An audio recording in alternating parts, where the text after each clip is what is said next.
Romanos capítulo 8, versículo 28, o apóstolo Paulo diz para a igreja o seguinte: sabemos que todas as coisas cooperam para o bem daqueles que amam a Deus, daqueles que são chamados segundo o seu propósito. Esse texto já consolou milhares e milhares de pessoas. E eu tenho certeza que quando você está triste, quando você sente que o mundo ele é duro, é difícil, então você outra vez é consolado. E então pensa em como as coisas podem cooperar para o bem daqueles que amam a Deus dentro do contexto desta criação marcada pelo pecado, turbulenta, sofrida, como o apóstolo Paulo diz um pouco antes, mesmo no capítulo 8. E então nós vamos para a história da redenção. E nós estamos percorrendo as páginas da história da redenção e vendo assim que de fato todas as coisas cooperam para o bem dos que amam a Deus. Porque apesar de todas as lutas de Israel, e apesar de todos os pecados da nação, que por causa desses pecados foi ao cativeiro, sofreu os 70 anos, ela volta purificada, ela volta transformada, ainda precisando ser edificada, mas já trabalhada pelo Senhor, porque todas as coisas cooperam para o bem dos que amam a Deus. De tal modo que então Deus nos aponta o final da história. E nós precisamos sempre olhar para o final. Eu até convido você, quando você estiver lendo a Bíblia, leia Gênesis, olhando para Apocalipse. Leia Êxodo, olhando para Apocalipse. E leia também Levítico, olhando para Apocalipse. E assim leia o Pentateuco, olhando para Apocalipse. E os livros históricos, sempre olhando para Apocalipse. E assim você percorrerá toda a Escritura, olhando para a revelação final, capítulo 21 e 22 de Apocalipse, quando nos diz que ele viu novo céu e nova terra. E então foram feitas novas todas as coisas. Porque você entenderá como todas as coisas cooperam para o bem dos que amam a Deus. Porque esse é o plano de Deus. Esse é o plano de Deus para a nossa vida. Que aquele que fora criado no jardim do Éden possa desfrutar da eternidade. E aquele que viveu nos dias de Moisés possa desfrutar da eternidade. E aquele que reinou sobre Israel possa desfrutar da eternidade. E aquele que hoje está aqui possa desfrutar de um novo céu e uma nova terra, em que a comunhão com o Pai será plena e perfeita, e então viveremos para sempre, pelos séculos dos séculos, para o louvor da glória daquele que faz novas todas as coisas, pois não haverá mais pecado, e então viveremos somente para o louvor da glória de Deus. E é isso que significa que todas as coisas cooperam para o bem daqueles que amam a Deus. Deus operando a sua salvação. E nós vamos dar sequência nesse plano de redenção. Nós já vimos Zacarias, capítulo 1, e veremos hoje o capítulo 2, capítulo bem menor, que é a terceira visão que Zacarias tem, visão dada pelo Senhor, e que nos fala deste plano, ou continua nos falando deste plano. E eu gostaria então de ler apenas o versículo 10 e o versículo 11, reler, porque nós já fizemos a leitura alternada. E diz assim, o versículo 10 e o versículo 11: canta e exulta, ó filha de Sião, Porque eis que venho e habitarei no meio de ti, diz o Senhor. Naquele dia, muitas nações se ajuntarão ao Senhor e serão o meu povo. Habitarei no meio de ti e saberás que o Senhor dos exércitos é quem me enviou a ti. Senhor Deus amado, a tua palavra é o teu poder para a salvação. É ela, Senhor, quem opera pelo Espírito do Senhor eficazmente no coração do pecador. É essa palavra que pelo Espírito que quebranta o mais duro dos corações, faz então morada, desperta, esclarece e de fato, ó Deus, faz nova todas as coisas. Porque assim como pela tua palavra os céus foram criados, assim por tua palavra o homem é recriado para viver novamente na tua presença. Portanto, fala, pelo poder do teu Espírito e da tua palavra, fala ao coração do teu povo. E por isso pedimos entendimento para compreender a Escritura e então para aplicar às nossas vidas tudo o que o Senhor tem a nos dizer. Que o Senhor receba a nossa oração e nos abençoe assim, em nome do Senhor Jesus. Amém, Senhor. Amém. Pois bem, nós estamos vendo um livro que é pós-cativeiro. Nós já vimos, inclusive, Ageu, só relembrando, e Ageu, ele trabalha bastante a questão da reconstrução do templo e vimos a importância do templo como representante de Deus entre o seu povo. Mas Zacarias viveu na mesma época, inclusive os dois estiveram juntos com o mesmo propósito, que era anunciar a palavra de Deus para o povo que voltou do cativeiro da Babilônia. E então Deus começou no livro de Zacarias, já exortando o povo a realmente ter uma nova caminhada.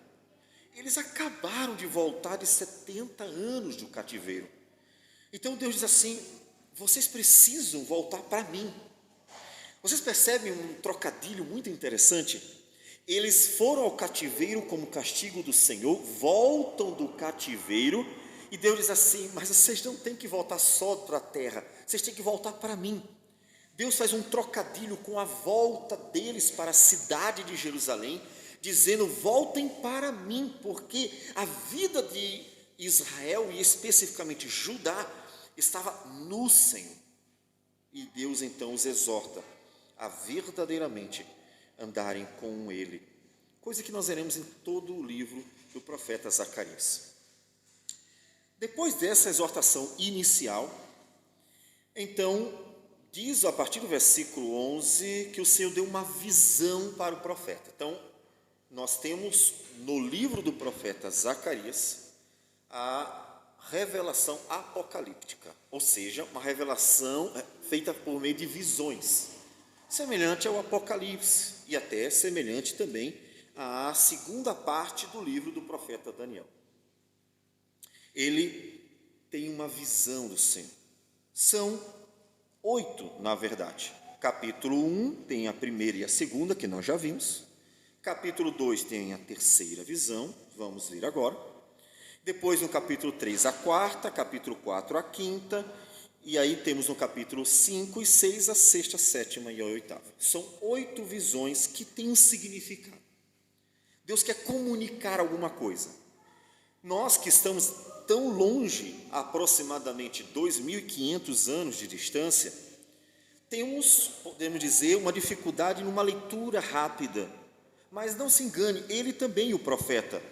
Nós lemos que o profeta pergunta ao anjo que está transmitindo a mensagem ou que está ao seu lado o que significava o que ele estava vendo. Portanto, não considere que a nossa distância temporal é que impossibilita o entendimento da visão. O profeta estava vendo, estava olhando Ele é o homem da época, ele é o homem que Deus está usando para mostrar o que Deus quer transmitir como mensagem a partir de imagens, mas ele não entende, ele precisa de explicações.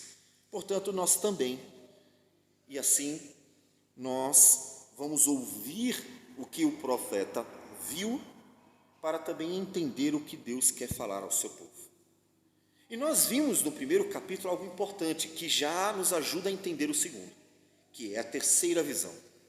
É que Deus mostrou no primeiro capítulo, como nos diz o versículo 14, Deus disse: clama, assim diz o Senhor dos Exércitos, com grande empenho estou zelando por Jerusalém e por Sião. Ela ainda será edificada. Então vimos Deus dizer assim: olha, eu não desisti do meu plano. O que aconteceu ao ser Judá transportada para os reinos da época, não foi o fim das minhas promessas ou um quebrar da minha aliança, foi parte do meu plano. Deus traz de volta e mostra que o plano continua, o que faz com que o povo do Senhor recobre ânimo. Deus não desiste de sua palavra, Deus jamais negará a sua palavra. Como diz o apóstolo Paulo a Timóteo, mesmo que sejamos infiéis, ele permanece fiel, porque não pode negar a si mesmo.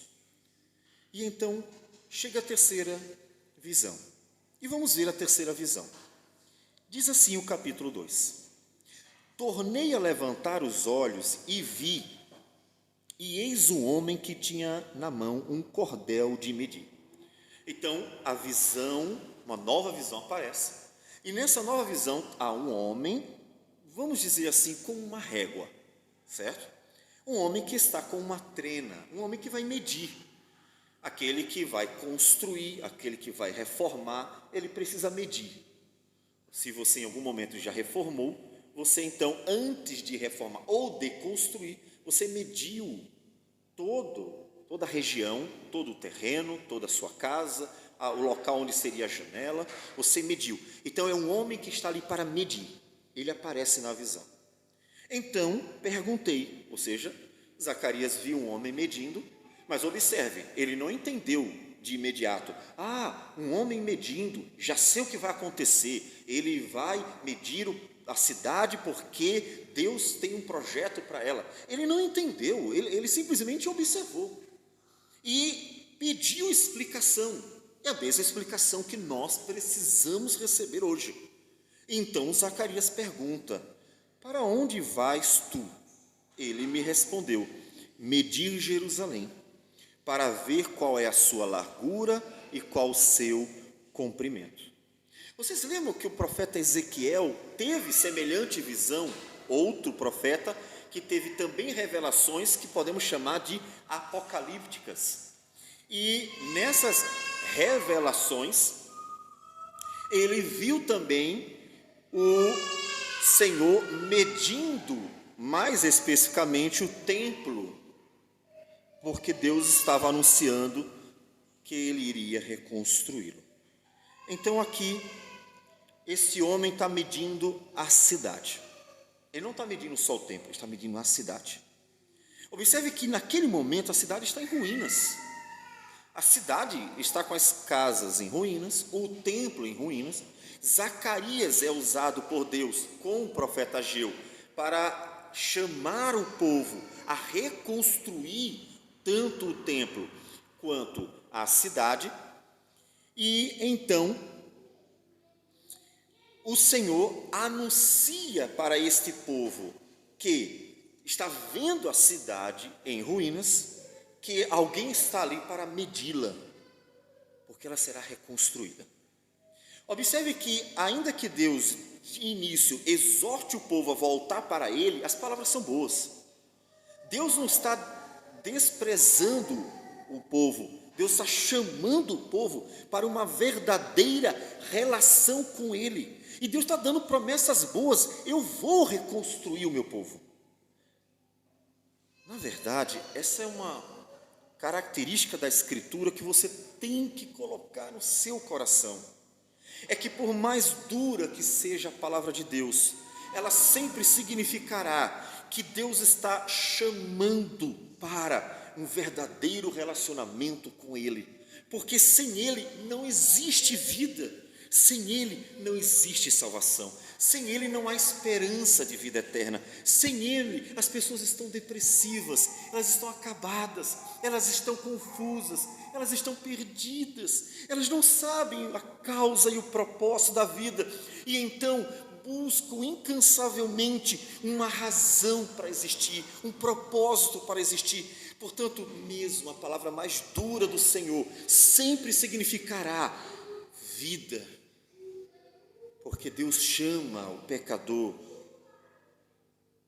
como o Senhor Jesus, que em Mateus disse à sua geração: vinde a mim, todos os que estáis cansados e sobrecarregados, e eu vos aliviarei. Tomai sobre vós o meu jugo e aprendei de mim, porque sou manso e humilde de coração, e achareis descanso para a vossa alma. Portanto, todo chamado de Deus deve ser considerado gracioso. Quando Jesus, em João 6, fala sobre o que ele veio fazer, e as pessoas ficam assustadas ao ele dizer que é preciso então se unir a ele, é preciso fazer parte da aliança, e ele menciona características já que eles iriam vivenciar, que era a ceia, o comer a carne, e aquele discurso que para eles é um pouco confuso, e faz com que eles fiquem, então, querendo ir embora, e vão, se eles entendessem que toda exortação do Senhor é um chamado gracioso, para que o homem possa ter vida, e vida nele. E é por isso que o Senhor Jesus estava chamando de fato, como ele diz no versículo 40 desse capítulo: de fato, a vontade de meu Pai é que todo homem que vir o Filho e nele crer, tenha a vida eterna, e eu o ressuscitarei no último dia. Se em algum momento da sua vida você recebeu alguma exortação, leu algum texto que você achou duro demais, Deus tocou no teu calo, Deus falou dos teus pecados, Deus mostrou a tua realidade, Deus tornou evidente aquilo que estava escondido, Deus lançou luz sobre tuas trevas, e em algum momento você não gostou do que ouviu da parte de Deus, lembre que até a mais dura palavra do Senhor ao pecador é uma palavra que pode ser considerada graciosa, porque Deus está mostrando o caminho da salvação, que é Ele. Porque duro mesmo, horrível, horrendo, terrível, é Deus não dizer nada e o pecador sucumbir no inferno por desprezar a Deus e, na sua completa ignorância, viver completamente alheio ao Senhor. Isso é terrível. Terrível é sucumbir ao inferno por não ter ouvido a palavra de exortação do Senhor. Pois bem, o Senhor estava falando ao seu povo. A mensagem aqui é graciosa. Ele está anunciando restauração, ele está anunciando algo bom. Deus está para fazer algo maravilhoso. E aqui nós precisamos dizer, está muito perto de Jesus. Tanto o texto de Ageu, quanto de Zacarias, quanto de Malaquias, estão há poucos séculos. Percebe? A obra da salvação está cada vez mais próxima. O Filho de Deus está cada vez mais perto de chegar. Nós veremos posteriormente, inclusive, o porquê Deus fala a Josué. Josué, que está presente em Ageu, está presente em Zacarias. junto a Zorobabel, que representa a dinastia davídica, porque ele é o descendente legítimo de Davi, Zorobabel. Josué é o descendente legítimo como sumo sacerdote. Mas por que Josué? Porque Deus está trazendo as boas novas da salvação. Se você lê em hebraico ou grego, verá que Josué é exatamente a palavra Jesus. É exatamente a mesma palavra. Portanto, ele já estava anunciando o seu filho. E nós veremos isso mais adiante. A mensagem é boa, portanto. E ele diz mais. Versículo 4. Ele disse: corre, fala a este jovem, Jerusalém será habitada como as aldeias sem muros, por causa da multidão de homens e animais que haverá nela.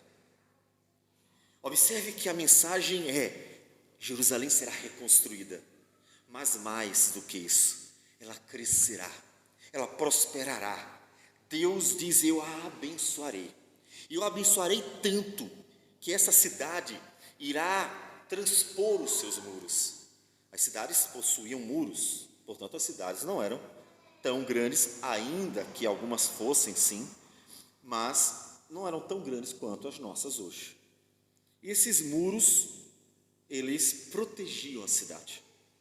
Os muros, como o muro da cidade de Jericó, vocês lembram? Que eram tão altos e fortes que Israel se sentiu pequeno diante do desafio de vencer uma cidade super edificada. Até que Deus dá ordens para que eles, cumprindo as ordens, vissem o operar de Deus, derrubando os muros que era a segurança da cidade. Aqui, Deus diz assim: olha, eu abençoarei tanto que vão transpor os muros, vão além. A cidade crescerá como nunca, e crescerá por causa da multidão de homens e de animais que haverá nela. São palavras boas. Mas no versículo 5 ele diz: eu lhe serei, diz o Senhor, um muro de fogo em redor, e eu mesmo serei no meio dela a sua glória. Até aqui, o que o judeu está ouvindo é: Jerusalém é uma cidade amada por Deus, nós somos o povo de propriedade exclusiva de Deus, e Deus vai abençoar a gente contra todas as demais nações. Nós vamos crescer e Deus nos protegerá, nos guardará.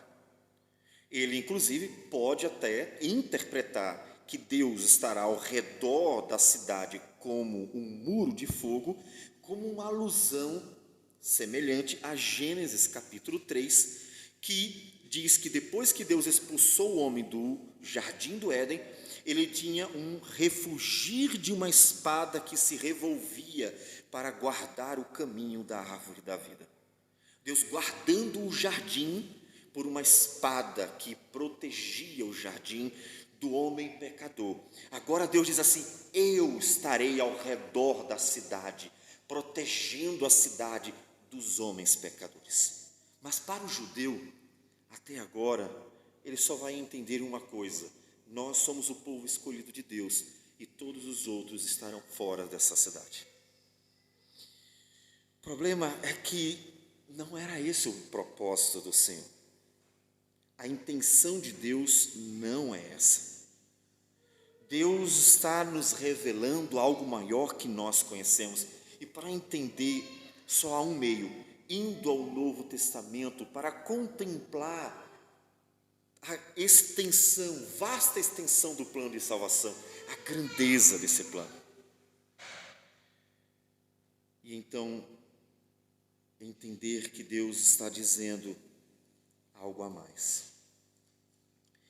O apóstolo Paulo interpreta esses textos e nós vamos para eles. 2 Coríntios capítulo 6, versículo 16, citando um texto semelhante, o apóstolo Paulo diz o seguinte: ele está exortando os cristãos a não se misturarem com práticas pagãs, E ele diz: que ligação há entre o santuário de Deus e os ídolos? Porque nós somos o santuário do Deus vivente. Como ele próprio disse: habitarei e andarei entre eles, serei o seu Deus e eles serão o meu povo. Observe que o que ele está fazendo é citar o Antigo Testamento. Levítico 26, Deus, por meio de Moisés, havia dito o seguinte, versículo 12: andarei entre vós e serei o vosso Deus, e vós sereis o meu povo. O judeu entendeu como total exclusividade e, de certa forma, havia uma relação singular entre Deus e o seu povo.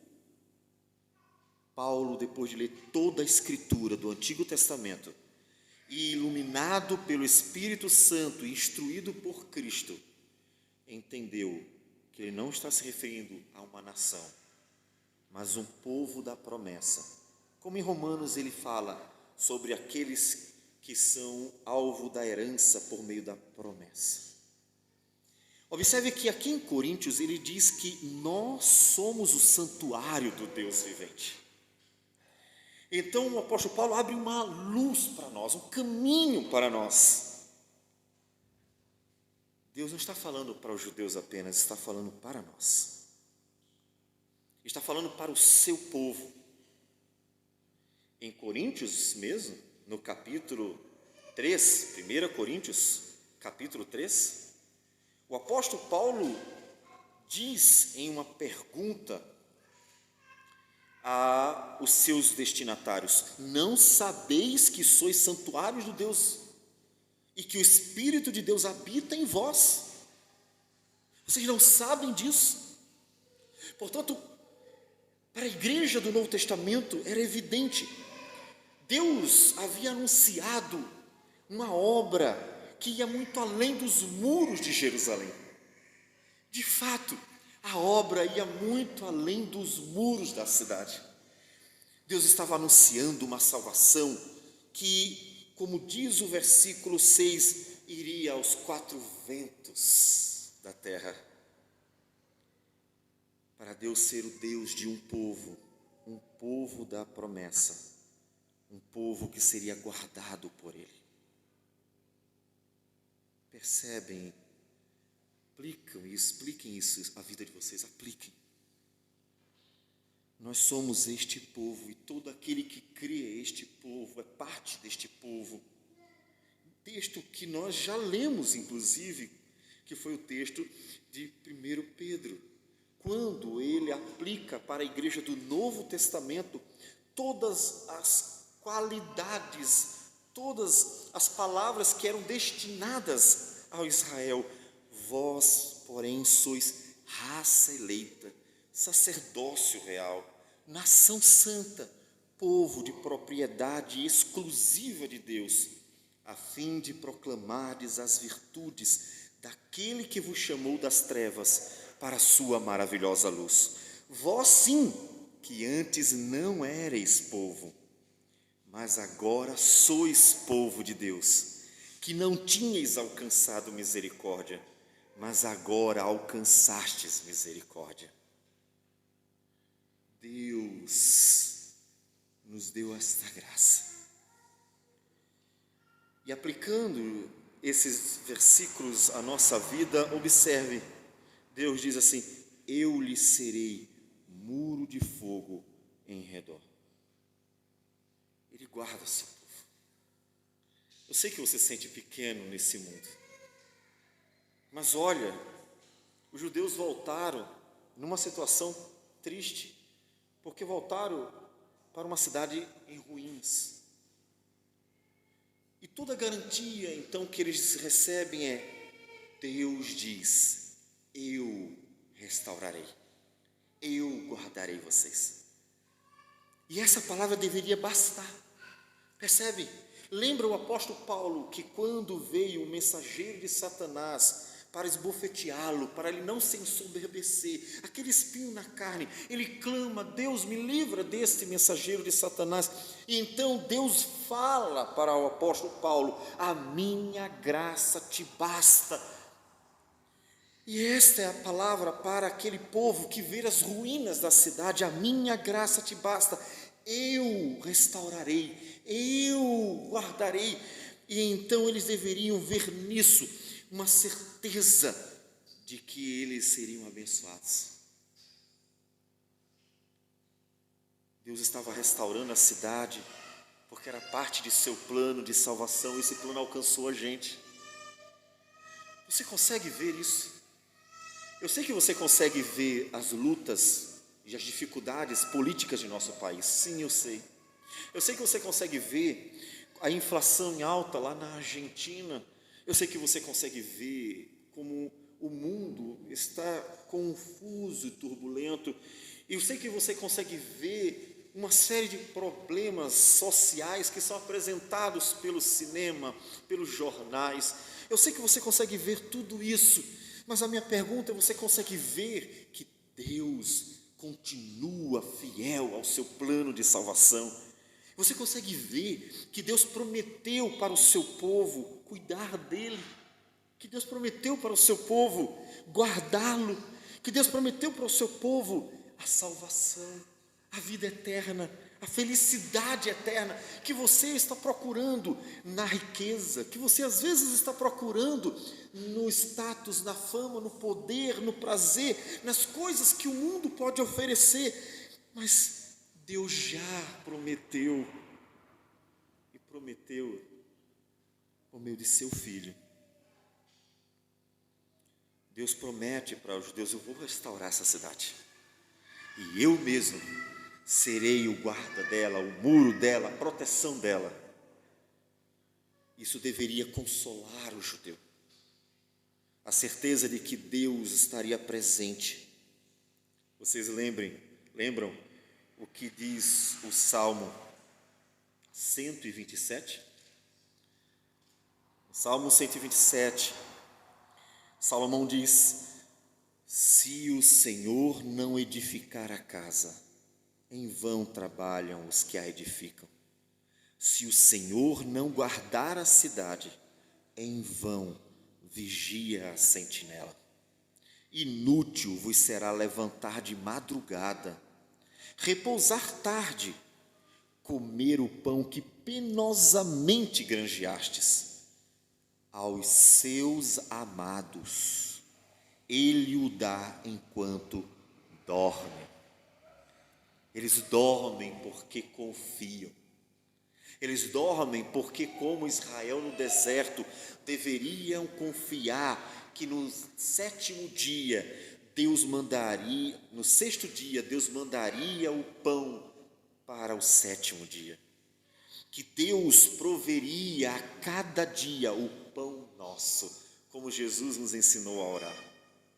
E eles deveriam descansar. Pergunta: você descansa?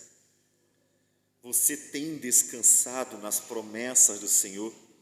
Se eles tinham que descansar apenas olhando para o futuro, porque as promessas não tinham se cumprido ainda, imagine nós que olhamos para o passado, porque Cristo já veio e a obra de redenção já aconteceu, e apenas esperamos a conclusão, o desfecho da obra, já justificados, já sendo alvos da santificação do Espírito, já abençoados pela presença do Senhor.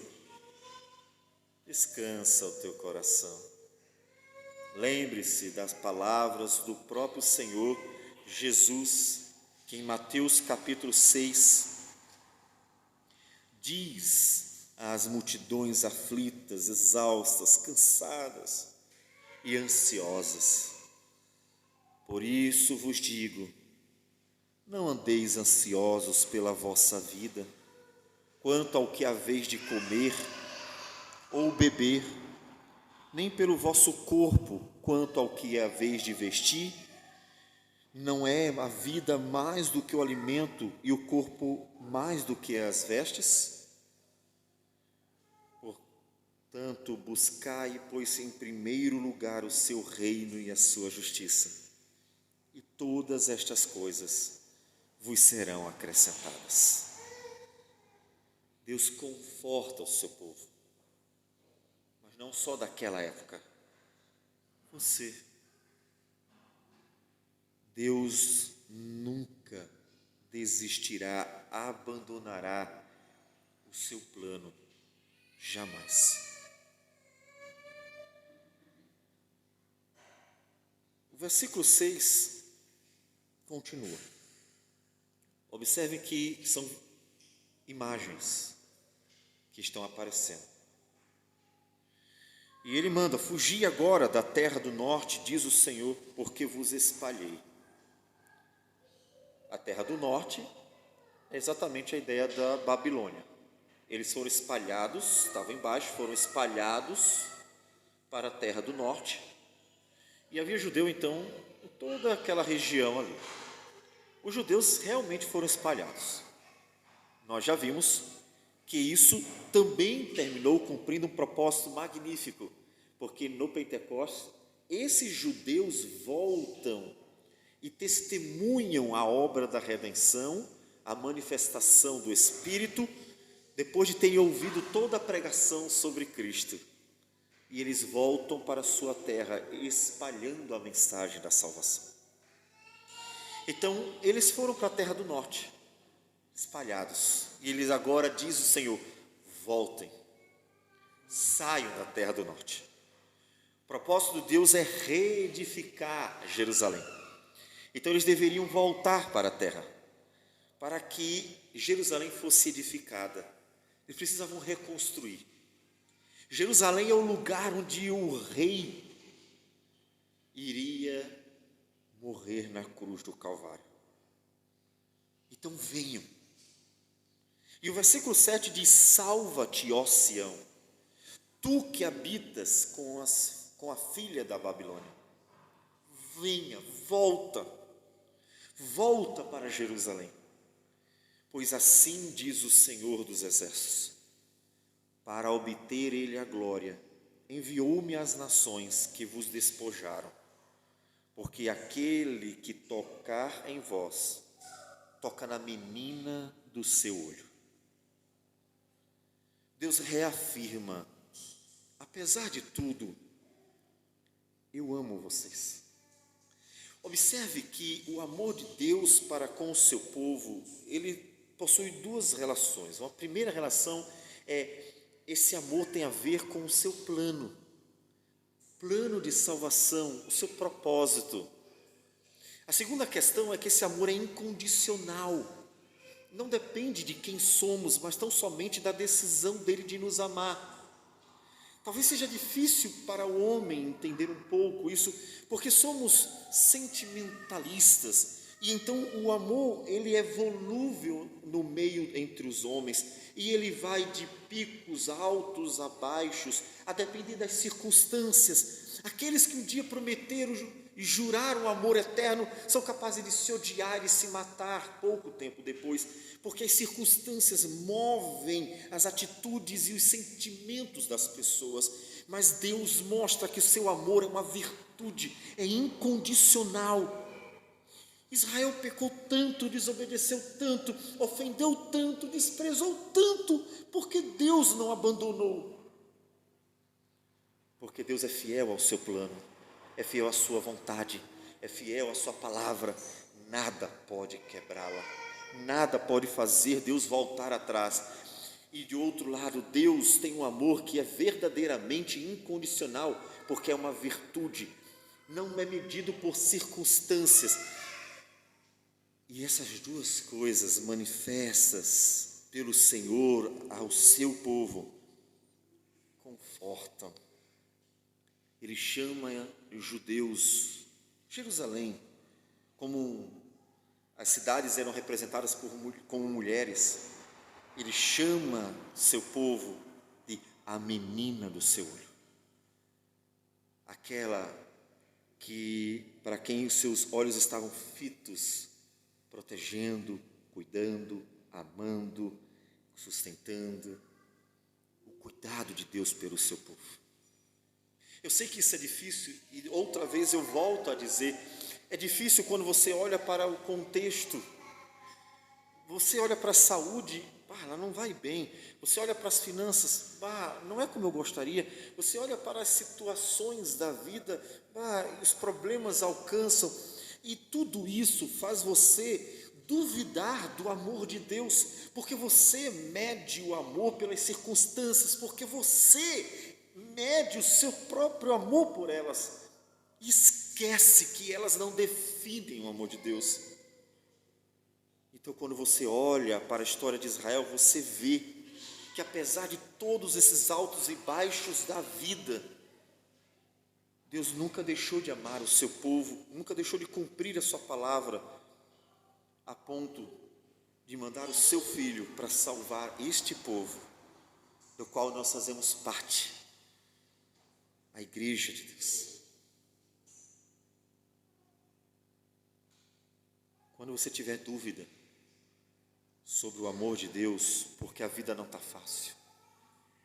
Quando você tiver dúvida sobre o amor de Deus, porque as coisas não estão bem, lembre que você não foi o único a passar, ou não é o único a passar por essas situações.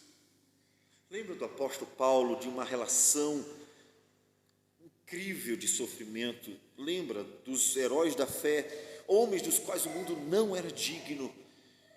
Lembra do próprio povo judeu que Deus manifestou, pelo qual Deus manifestou o seu amor tantas vezes, mas eram todos como ovelhas indo para o matadouro, como Paulo diz a nosso respeito. É fácil acreditar no amor quando tudo é viável, quando tudo é fácil na vida, quando tudo flui bem como você gostaria. A dificuldade para confiar, para ter certeza, é exatamente quando as coisas não vão bem, não estão como gostaríamos. E esse é o contexto deles. As coisas não estavam bem. Apesar de eles estarem voltando do cativeiro da Babilônia, Jerusalém está destruída. A situação não é boa. E Deus reafirma: meu plano continua.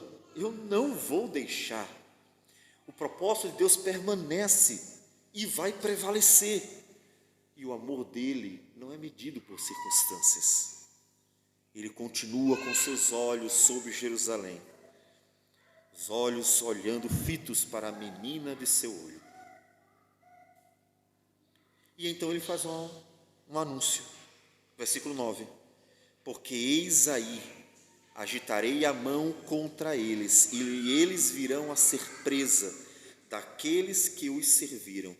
Assim sabereis vós que o Senhor dos Exércitos é quem me enviou. O que ele está dizendo? Sabe aqueles que fizeram mal a vocês? Sabe aqueles que despojaram vocês?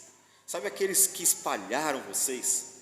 Sabe aqueles que foram instrumento do próprio castigo? Aqueles que arruinaram Jerusalém? Eu levantaria minha mão contra eles. E aqueles que subjugaram vocês serão subjugados por vocês. Deus mostrando que dele mesmo viria a justiça. Lembrando que lá em Romanos o apóstolo Paulo fala algo semelhante, quando ele diz: não vos vingueis a vós mesmos, amados, mas dai lugar à ira de Deus, porque está escrito: a mim me pertence a vingança, eu é que retribuirei, diz o Senhor. Deus está dizendo para os judeus: eu farei justiça. Portanto, ele está dizendo: eu sou como vosso pai, e como um pai eu cuido dos meus filhos, e como pai eu me preocupo com meus filhos, e como pai eu tenho atenção para com os meus filhos. Eles deveriam seguir confiando no Senhor. Portanto, aquele não era um momento para eles olharem para o contexto difícil apenas, era um momento para eles se animarem, se motivarem, para reanimarem o coração, a fim de reconstruir a cidade, porque Deus está prometendo: eu estou com vocês.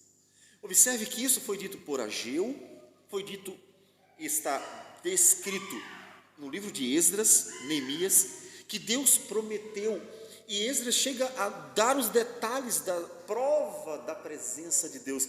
Ele diz que tudo que Esdras intentou fazer foi bem sucedido, no propósito de reconstruir, no propósito de edificar o povo. E ele diz: porque a mão do Senhor estava comigo. Por que eles conseguiram? Porque a mão do Senhor estava com eles. Por isso o versículo 10 diz: canta e exulta, ó filha de Sião, porque eis que venho e habitarei no meio de ti, diz o Senhor. Naquele dia, muitas nações se ajuntarão ao Senhor e serão o meu povo. Habitarei no meio de ti, e saberás que o Senhor dos exércitos é quem me enviou a ti. Esse não é o único cântico de Zacarias. Nós já lemos no domingo passado o versículo 9 do capítulo 9, que diz: alegra-te muito, ó filha de Sião, exulta, ó filha de Jerusalém, eis aí te vem o teu rei, justo e salvador, humilde, montado em jumento, num jumentinho, cria de jumento. Vocês lembram desse texto? Que é citado em Mateus 21, versículo 5, quando Jesus está indo em sua entrada triunfal para Jerusalém, e então ele cumpre a profecia de Zacarias. Então ele está anunciando a chegada do Salvador. Portanto, observe que não era apenas reconstruir uma cidade, algo mais estava para acontecer. A expectativa é maior, a expectativa da salvação. Você precisa olhar para lá também. Se você achar que tudo que Deus tem para te abençoar é com um bom emprego, uma boa casa, um bom carro, um bom contexto social, e assim tudo que o homem pode desfrutar nessa vida, se tudo que você espera da parte de Deus se resumir a isso, você terminará como diz Paulo em 1 Coríntios 15, somos os mais miseráveis dos homens se nós esperarmos apenas nesse mundo. Olha para o que Deus prometeu para nós. Jesus disse: eu voltarei para buscar vocês. O Senhor prometeu um novo céu e uma nova terra. O Senhor disse que algo estava para ser manifesto a nós, era algo grandioso. Eles deveriam esperar, eles deveriam contemplar as promessas de Deus com esperança, sabendo que Deus estava para cumprir 400 anos aproximadamente, 500 anos aproximadamente, para se cumprir as promessas do Senhor. E nós estamos às portas, com a graça de Deus, também de se cumprir as promessas do Senhor. Portanto, quando você esperar de Deus algo, não espere apenas essas coisas que fazem parte do nosso cotidiano. Sim, Deus abençoa o homem todos os dias. A palavra diz o justo e o injusto, inclusive, com o sol, com a chuva. Mas quando o povo de Deus espera de Deus algo, ele não espera apenas essas coisas, porque as promessas de Deus para nós são muito maiores. Deus nos promete uma vida eterna. Deus nos promete um novo céu, uma nova terra. E quando os nossos olhos estão fitos, então a nossa realidade é recebida da forma correta. Porque me diga, se você espera apenas que Deus te abençoe aqui com as coisas cotidianas, e se acontecer perseguições e sofrimento e maus tratos, e se você tivesse que passar pelo que Policarpo passou, como nós postamos hoje no grupo, então o que você faria da vida? E se você tivesse que sofrer pelo Senhor, como você reagiria? Você olharia para Deus como se Deus não amasse mais você? Se você tivesse que passar por lutas e tribulações grandes, como você reagiria diante de Deus? Você abandonaria a fé? Você deixaria tudo para trás? Você simplesmente se revoltaria? Muitas pessoas abandonam a fé quando vê que a vida cristã não é fácil. E o Senhor Jesus mesmo disse isso, quando em Mateus 13 falou sobre a parábola do semeador. O Senhor não está apenas anunciando a restauração de uma cidade, Ele está anunciando a restauração de uma criação inteira. Só que esse plano era um plano que tinha etapas, e você precisa também entender as etapas, porque ainda não foi concluída a última etapa, ainda não voltou o Senhor Jesus. Então espere com paciência. Ele já cumpriu tudo o que Ele disse que se cumpriria em Cristo. Então agora tenha paciência para que se cumpra o que falta para ser cumprido. Tenha paciência. Lembre-se de que as promessas do Senhor são todas fiéis e verdadeiras. Lembre-se, para revigorar teu ânimo no Senhor. Deus anunciou a restauração do povo, e o povo deveria seguir em frente firme e forte por isso. Versículo 12, então diz: então o Senhor herdará Judá como sua porção na terra santa, e de novo escolherá a Jerusalém. Deus faz voltar o povo. Ânimo, reconstrua a cidade. O interessante é que eles nem sequer sabiam que Deus iria trazer ainda, em um tempo futuro, uma destruição sem precedentes, porque Jerusalém caiu em 70 depois de Cristo, por um longo prazo que não teve um precedente. Eles não sabiam disso. Observe, Deus está dizendo: reconstrua a cidade. Mas não diz: mas eu vou destruí-la depois. Percebe que o plano de Deus, ele tem etapas. Você precisa entender isso. Isso não faz com que a gente simplesmente desista. Vou construir uma cidade para quê? Ele vai destruir depois? Faz um sentido disso. O que Ele exige de nós é que confiemos nele. Aquele que mandou construir a cidade quer que confiemos nele. Portanto, siga. Ou seja, não importa o que Deus quer fazer no futuro que não revelou a nós. O que importa é o que Ele mandou você fazer. O que Deus vai trazer no futuro, digamos que uma perseguição, digamos que aconteça uma perseguição entre nós, no Brasil, aqui no futuro. Isso não deve fazer você desanimar e continuar edificando a família, a cidade, pregando, servindo, educando filhos, fortalecendo a igreja, mesmo que no futuro tudo isso seja marcado por uma perseguição num contexto caótico. Por quê? Porque o que importa é que você confie no Senhor. Para nós, o fundamental é confie no Senhor. Mesmo que você não conheça o futuro e não entenda o que Deus está por fazer, o importante é confie no Senhor. Continue firme, continue motivado, continue animado, continue perseverando, continue edificando, continue fortalecendo, continue olhando para o Senhor e deixe que Ele decida o que fará hoje, amanhã e depois de amanhã. O que nós precisamos é confiar no Senhor. Eles deveriam receber a palavra de Deus e pôr em prática. Você deve receber a palavra de Deus e pôr em prática. O que vai acontecer amanhã, o Senhor Jesus mesmo diz: basta a cada dia o seu mal.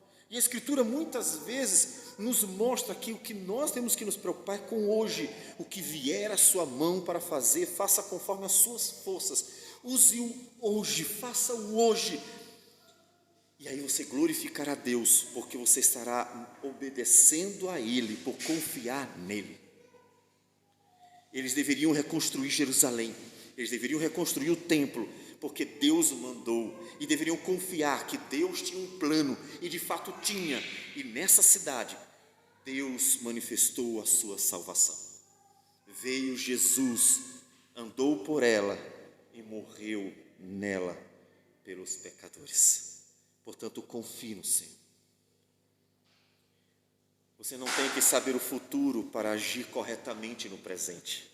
Você tem que conhecer a vontade de Deus e simplesmente confiar. Muitas vezes nós queremos tomar atitudes no presente, pensando no que pode acontecer no futuro. Deus diz assim: faça no presente apenas o que deve ser feito, confiando nas promessas do Senhor. Então, faça o que tem que ser feito. Você conhece o que Deus mandou fazer. As palavras de Deus sobre a edificação da igreja estão nas páginas do Novo Testamento, quando Ele fala sobre a edificação um dos outros, quando Ele fala sobre a evangelização do mundo, quando Ele fala sobre sermos bênção nas mãos dEle no dia a dia. Tudo o que Ele nos diz sobre o que devemos fazer, como devemos ser, como instrumento de bênção nas mãos dEle, essa é a palavra de Deus para nós hoje. E isso independe do que vai acontecer no futuro. Porque aí, fazendo assim, você está glorificando a Deus, mostrando que você confia nele. Você confia na palavra dele. E o último versículo, ele diz assim: cale-se toda a carne diante do Senhor, porque Ele se levantou da sua santa morada. Ele estava para realizar a obra. O rei se levanta. O rei se levanta depois de ter dado ordens, depois de ter planejado, depois de ter decidido, ele se levanta. Algo vai acontecer. O que está para acontecer é breve, porque o rei se levanta. Portanto, Israel deveria confiar completamente no Senhor. E eu encerro perguntando para você: você confia no Senhor? De verdade? Você confia em Deus? De fato? Você confia quando os dias não são bons? Você confia quando eles são bons? E você, em vez de confiar em si mesmo, confia nele? Você confia no Senhor nos momentos fáceis e difíceis da vida? Você confia no Senhor? Confie. Eu sei que não é fácil, todos sabemos. Mas confiar em Deus nos impulsiona a fazer o que tiver que ser feito para a glória dele. Porque Ele é fiel e sempre fará o que prometeu. Sempre fará o que prometeu.